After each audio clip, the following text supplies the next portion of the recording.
Hello friends, welcome to our channel. இன்றைக்கி நம்ம பார்க்க போகிற ரெசிபி ரொம்ப ஹெல்த்தியான ரெசிபி. இந்த டிஷ்ஷை வந்து நீங்கள் வீக்லி ஒன்ஸ் சாப்பிட்டுட்டே இருந்தீங்கன்னா உங்களுக்கு அனிமியா பிரச்சனையே வராது. அந்தளவு இது ரொம்ப சத்தான ஒரு டிஷ்ஷு தாங்க. இந்த நாட்டுக்கோழி ஈரல் வந்து சிக்கன் ஈரலை விட நல்லா டேஸ்ட்டாக இருக்கும். வாங்க அது எப்படி பண்ணுறதுன்னு பார்க்கலாம். நான் இன்றைக்கி ஒரு 200 கிராம் நாட்டுக்கோழி ஈரல் எடுத்திருக்கேன். இதாங்க அது. இதை நல்லா வாஷ் பண்ணி எடுத்து வச்சுக்கலாம். அடுத்து ஒரு பாத்திரத்தை எடுத்துக்கோங்க. அதில் கொஞ்சம் நல்லெண்ணெய் ஊற்றிக்கோங்க. இது நல்லெண்ணெய் செஞ்சால் ரொம்ப நல்லாயிருக்கும்.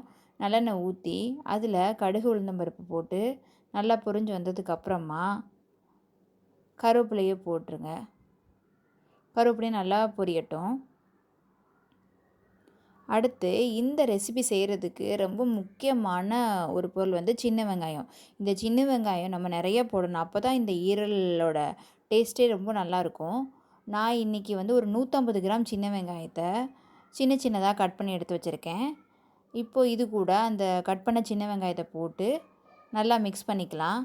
இது நல்லா வதங்குறதுக்காக கொஞ்சம் சால்ட் ஆட் பண்ணிக்கிறேன்.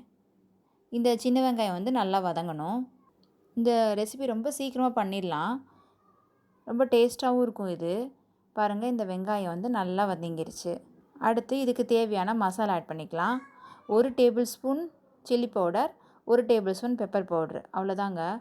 இதை நல்லா போட்டு இந்த ஆனியன் கூட மிக்ஸ் ஆகிற மாதிரி கிண்டி விட்டுக்கலாம்.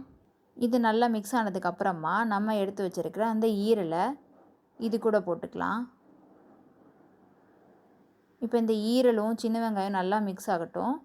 அதுக்கப்புறம் இதை ஒரு மூடி போட்டு நிமிஷம் நல்லா வேக விடுங்க.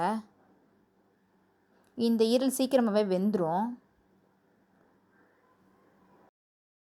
ஓப்பன் பண்ணி பாருங்கள். இப்போ இதை நசுக்கி பாருங்கள். இது 2ஆக கட் ஆச்சுன்னா இது நல்லா வெந்திருக்குன்னு அர்த்தம். அவ்வளோதாங்க. பார்த்தீங்களா எப்படி இருக்குன்னு?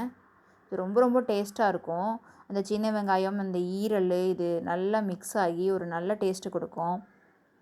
அதோட இந்த பெப்பரோட ஃப்ளேவரும் ரொம்ப நல்லாயிருக்கும். நீங்களும் இந்த ரெசிப்பியை ட்ரை பண்ணி பாருங்கள். நம்ம சேனலை சப்ஸ்கிரைப் பண்ணுங்கள். Bye friends.